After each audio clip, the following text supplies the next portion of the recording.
Hace 50 años, cuando el movimiento científico creacionista fue lanzado a eso de los años 60, había muchas preguntas que no tenían respuesta, pero con el tiempo muchas de ellas fueron siendo respondidas por estudios científicos creacionistas. Aún así, sabemos que existen preguntas sin respuestas, como por ejemplo, si la edad de la Tierra y del universo es relativamente pequeña, ¿por qué la luz tarda tanto en llegar hasta la Tierra?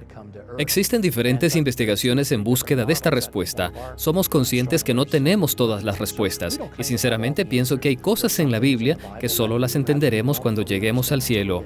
En los últimos 50 años, muchas de las preguntas claves en el debate entre el creacionismo y el evolucionismo han sido respondidas.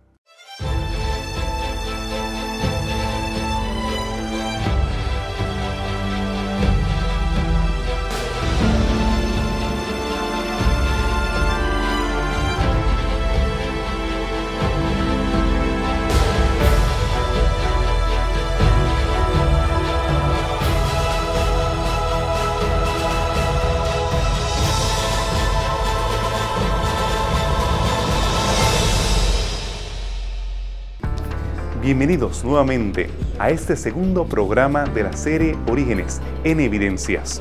Estamos desde el Museo Creacionista en Ohio, Estados Unidos de Norteamérica. Aquí llegan cientos de personas diariamente a estudiar formas alternativas de ver los orígenes del universo y los orígenes de la Tierra. Pueden escuchar los visitantes, las diferentes exhibiciones, niños y adultos que están ávidamente leyendo cada una de las exhibiciones que aquí se están presentando. Hoy les presentaremos un programa acerca de la edad de la Tierra para nosotros poder estudiar las verdades a través de las evidencias.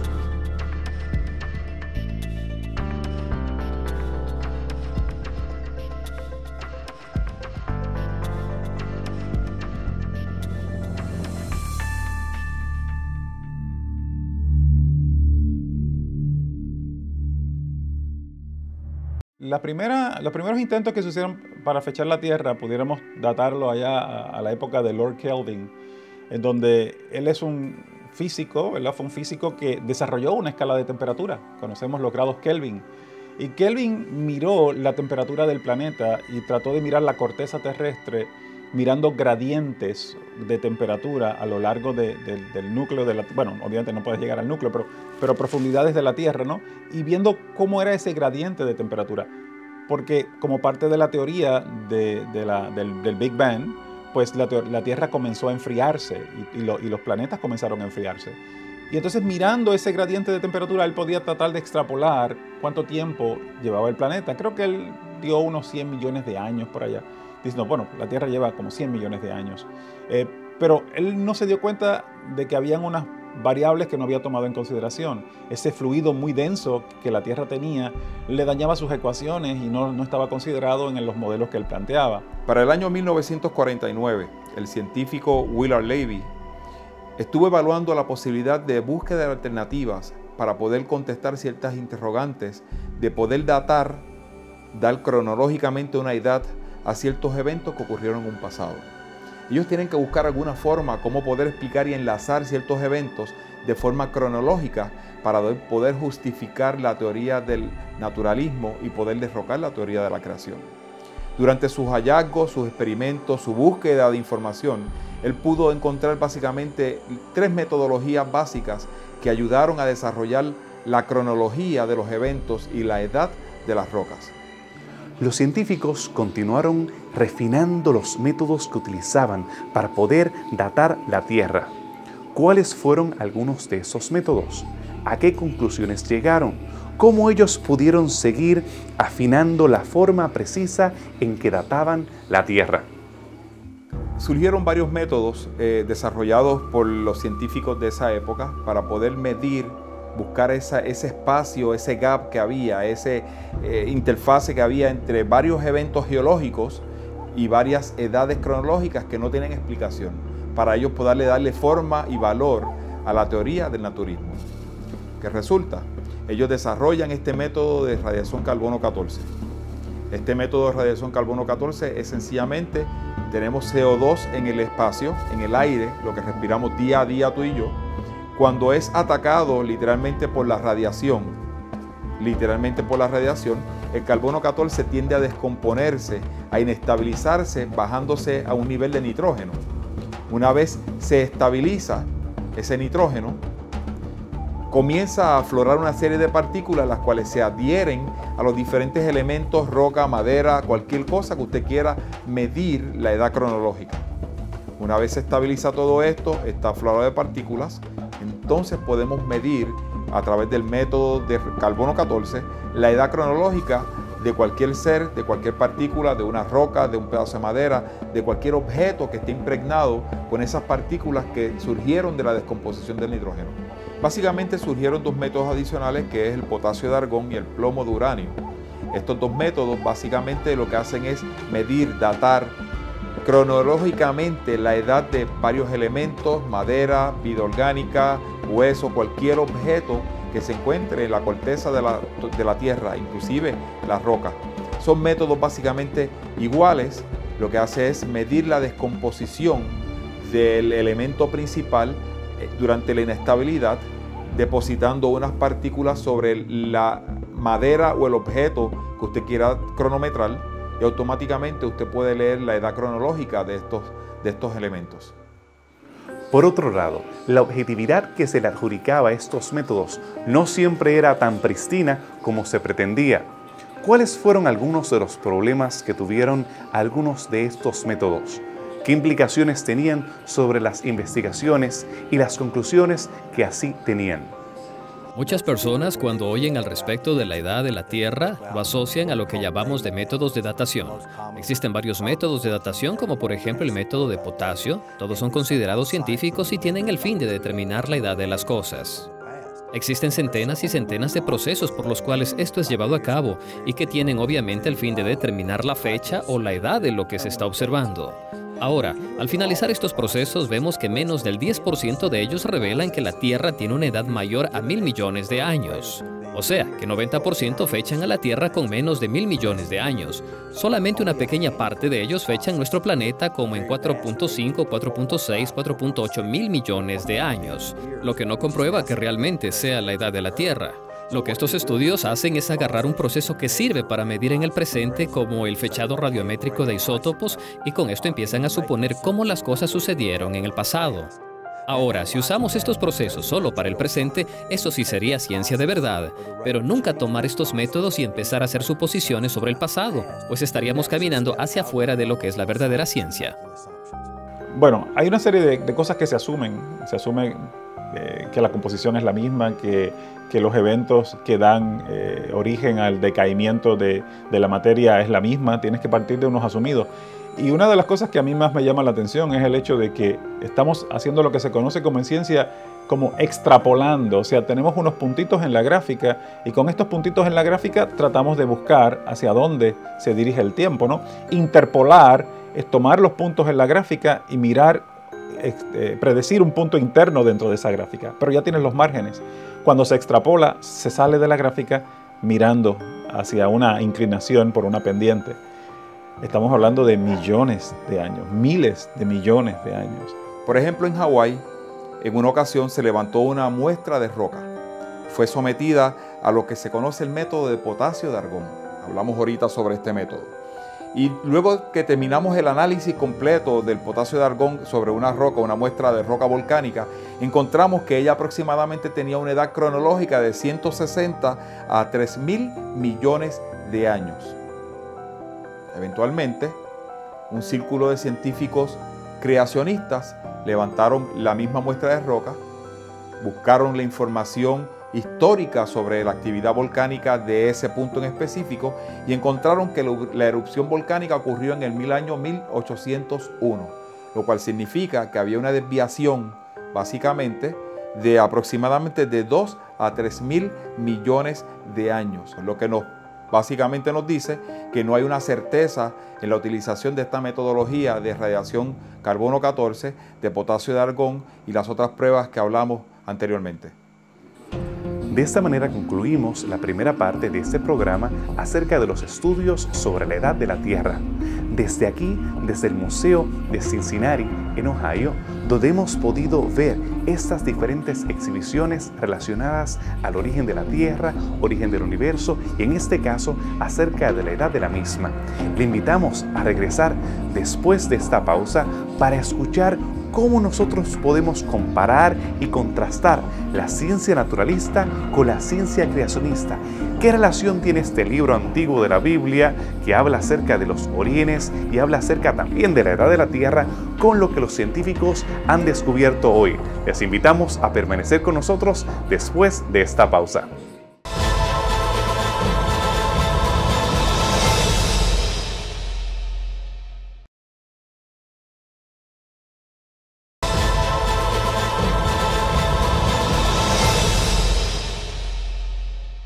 Regresamos a su programa de evidencias, en esta serie acerca de los orígenes, desde aquí, desde el Museo Creacionista en Cincinnati, Ohio, los Estados Unidos. En la primera parte hemos podido estudiar acerca de los diferentes intentos, los diferentes estudios y métodos que se han utilizado para fechar la Tierra.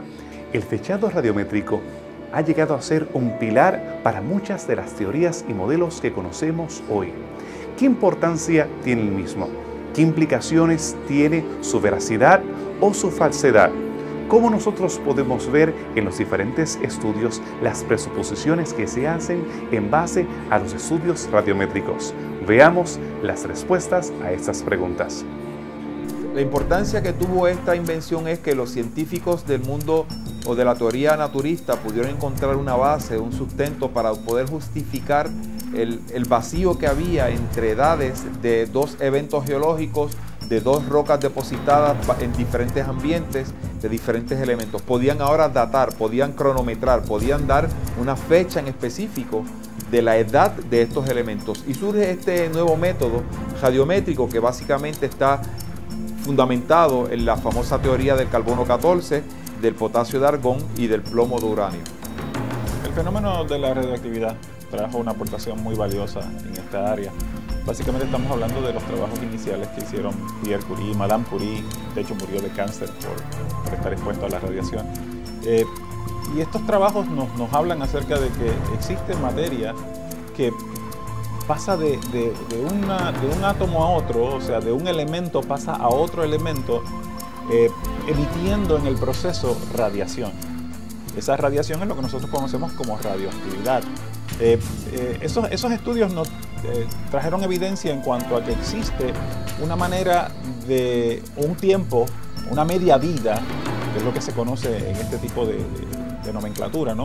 En donde un átomo pasa a otro, decae y hay una curva que define cómo va decayendo, dependiendo de la composición que tú encuentres en el material, en la roca, en el espécimen. Digamos, si es un material vivo, entonces se utiliza el carbono 14. Si estamos hablando de rocas, pues ya son otros minerales, se usa el uranio, el plomo, etc. Y uno ve cómo esta materia va decayendo y dice, bueno, si tienes tanta composición de este elemento, pues entonces quiere decir que lleva tanto tiempo decayendo. Si lleva tanto tiempo decayendo, se puede tratar de extrapolar hacia cuánto tiempo comenzó. Y por eso es que tratan de fechar la edad de la Tierra de esa manera. Le voy a dar el ejemplo de una vela. Cuando usted enciende una vela, la vela se va consumiendo con el tiempo hasta que se termina. Supongamos que la vela dure 24 horas, al cabo de 12 horas ya está a mitad. Y así va hasta que termina. Lo mismo ocurre con estos radioisótopos que son inestables. Se decaen, se degradan en otros isótopos. Y a través del tiempo va bajando la concentración hasta que desaparecen. Tienen lo que llaman una media vida. La media vida, cada vez que pasa media vida, usted tiene la mitad de lo que tenía originalmente. Y hay radioisótopos que pueden medir que la media vida son miles de años, otros son minutos. Los que se utilizan para fechar la Tierra son los que tienen miles de años y que a través del tiempo podemos medir exactamente cuánto queda de ese radioisótopo hasta que haya transcurrido el periodo donde ya no existe ese radioisótopo. Pero básicamente estamos partiendo de que todos los elementos que hoy día tenemos se están comportando de la misma manera. Estamos partiendo de la teoría de que las abundancias relativas están en un sistema cerrado donde no ha habido ningún tipo de cambio. omite cataclismos y cosas como esa, ¿no? O sea que pudieran haber muchos otros elementos dándose variables a través de los miles y millones de años que supuestamente esto ha ocurrido, que nosotros no tenemos el conocimiento ni podemos nosotros trazar a ciencia cierta. La mayoría de las personas aceptan que el fechado científico comprueba que la Tierra tiene millones o 1.000 millones de años. Pero lo que yo le diría a esas personas es que al aceptar estos datos, están aceptando simplemente suposiciones.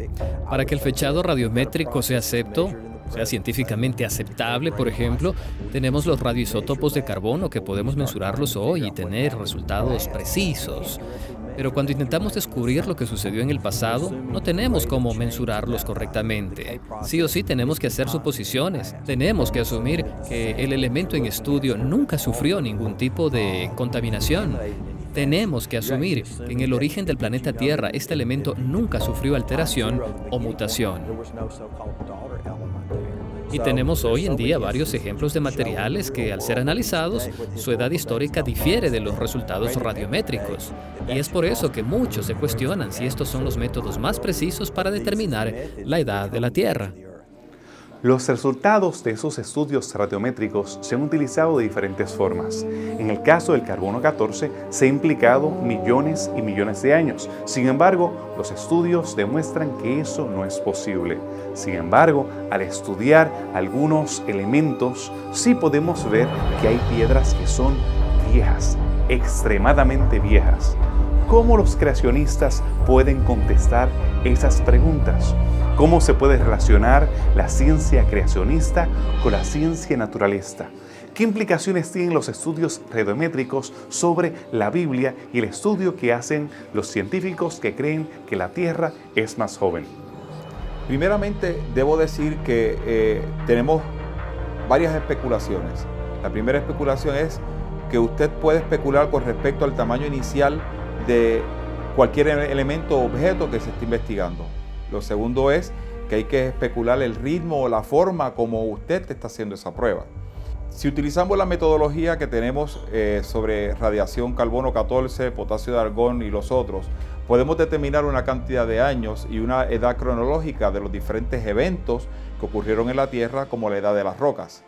Si vamos a comparar esta metodología y los resultados basados en la teoría de la creación, en el principio creó Dios los cielos y la tierra, la mar estaba desordenada y vacía con la tierra, y luego comienza básicamente la teoría de la creación, donde comienza la cronología de la edad del hombre, literalmente, y de la creación literal de Dios sobre la tierra. Posiblemente podamos tener alguna similitud ligera en términos a la cronología obtenida por métodos científicos como radiación carbono 14, potasio de argón, versus el tiempo que pasó entre la creación y la formación de la Tierra. La edad de la Tierra, la Biblia no necesariamente está hablando de cuándo fue que se originó la Tierra. La vida en el planeta Tierra, de acuerdo con los teólogos y las personas que han estudiado mucho la Biblia, los eruditos en estos campos, datan la Tierra alrededor de 6.000 años en términos de cuándo fue que surgió la vida en el planeta. El carbono 14 es uno de los elementos que se utiliza, de los isótopos que se utiliza para determinar la edad de los organismos vivos. Los organismos estamos compuestos, básicamente tenemos mucha cantidad de carbono en el sistema y también se utiliza datación radiométrica en este sentido. Y ahí pues ha habido también una serie de errores y una serie de incongruencias, ¿no? Pero básicamente no estamos negando o estamos diciendo de que la Tierra pudo haber llevado una cantidad de años superior a lo que la vida, el tiempo que la vida se originó en ella, ¿no? Pudiéramos estar pensando que la Tierra en ese principio, cuando creó Dios los cielos y la Tierra, pudo haber pasado un tiempo considerable cuando entonces se le dio forma, porque la Tierra dice que estaba desordenada, sin forma, vacía, que lo que había una gran cantidad de agua en la Tierra y entonces comienza el proceso de creación donde se separan las aguas de la Tierra, etcétera, y da comienzo y da origen a la vida. Así que podemos establecer una correlación, una armonía entre los estudios de cómo se creó la Tierra de acuerdo con el punto de vista creacionista y cómo surge la Tierra desde el punto de vista de la ciencia natural. Cuando la Biblia describe la creación, habla de una creación madura. Adán era un hombre maduro, no lo presenta como un embrión en desarrollo. Cuando hablamos acerca de los árboles en el Edén, que se describe en Génesis 1, eran árboles maduros, grandes, adultos. Y cuando se habla acerca de rocas, posiblemente está hablando de rocas maduras. Por esa razón no es de sorprendernos de que haya evidencia de rocas antiguas, de rocas que químicamente hablando puedan ser datadas como de millones o millones de años su origen. Hay diferentes formas de explicar la antigüedad de las mismas. Algunas personas creen que entre Génesis 1:1 y Génesis 1:2 hay un espacio, hay una brecha. Dios creando los cielos y la tierra, el universo en general, y después de forma específica desciende a la tierra para entonces organizar y crear el tercer planeta del sistema solar. Cualquiera sea la posición, ya sea de que Dios lo creó en antaño, en un distante origen de millones y millones de años, o sea que Dios de forma inmediata en estos 7 días creó una creación madura, piedras viejas, árboles grandes, sólidos, un hombre maduro. Ninguna de esas conclusiones contradice el relato bíblico. Al contrario, son consistentes con el relato que Moisés narró acerca del origen de la vida y del origen de la tierra. Lo cierto es que no tenemos que contrastar los estudios de la ciencia naturalista con la ciencia creacionista. Al hablar acerca de la edad de la tierra, vemos que pueden converger ambos relatos. El discurso naturalista que nos habla acerca de piedras antiguas, de elementos de millones de años, no está en conflicto con el relato de Génesis 1 y Génesis 2, que nos hablan de una creación madura. Es interesante poder estudiarlos en el contexto de este museo dedicado a la creación. Según como hemos visitado muchos museos en los cuales se presenta la evolución, se presenta el origen de la vida, se presenta de la edad de la tierra desde un ángulo naturalista, aquí lo hemos visto desde el punto de vista creacionista, aquí en Ohio, Estados Unidos de Norteamérica. Nosotros podemos reconocer en la Biblia una fuente de información válida, como lo hemos visto en el caso de estudiar la antigüedad de la Tierra. Por lo tanto, le invitamos a que nos escriban para poder dialogar a través del correo electrónico o a través de nuestro blog. También le invitamos a que continúe en el próximo programa de Evidencias, donde estaremos estudiando ese polémico tema acerca del origen de la vida. Hasta la próxima en su programa Evidencias.